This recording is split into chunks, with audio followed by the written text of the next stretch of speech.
Muraho neza bavandimwe, reka twongere dushimire Imana yuko iduhaye uyu mwanya kugira ngo twongere twungurane ibitekerezo ku ijambo ryayo. Tugiye kuganira ku cyigisho cya 11. Icyigisho cya 11 ni icyigisho cy'iki cyumweru, kizaba kivuga ngo kubana na Kristo. Gifite icyo kwibukwa kiboneka mu Bakolosayi igice cya 3 umurongo wa 14. Aravuga ngo ariko ibigeretse kuri ibyo mwambare urukundo, kuko ari rwo murunga wo gutungana rwose. Mureke mbere yo kujya mbere tubanze dusenge. Uwiteka mwami mwiza, twongeye kugushima muri aya masaha, tugushimiye yuko uduhaye uyu mwanya kugira ngo twige ijambo ryawe, ubishimirwe. Turakuraritse kugira ngo uzubane natwe, Mwuka wawe wera abashe kudusobanurira ibyo tutakisobanurira. Tubigusabye twizeye ko ubiduhera ubuntu mu izina rya Yesu Kristo. Amen.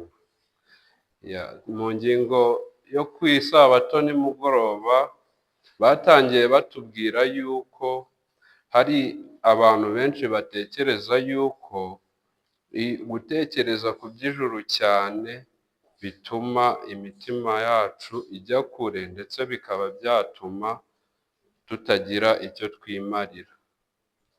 Ariko Pawulo mu Bakolosayi igice cya 3 avugamo indi ngingo ihabanye n'iyo.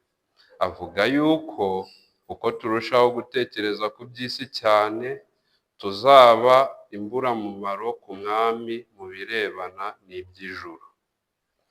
Yesu yaravuze ati, mukunde abanzi banyu, musabire ababarenganya, mugirire neza ababanga, nibwo muzaba abana ba So wo mu ijuru. Kuko ategeka izuba rye kurasira ababi n'abeza, kandi abakiranuka n'abakiranirwa abavubira imvura. Ese ibi twabyishoboza? Gukunda abanzi bacu, gusabira abaturenganya? Tubivuze mu mvugo ya kimuntu, twasanga yuko ibi tutabyishoboza. Dukeneye gupfa mbere yuko dushobora kubaho dukora ibyo Imana ishaka. Niyo mpamvu tugomba guhoza imitima yacu ku biri hejuru, niba twiringira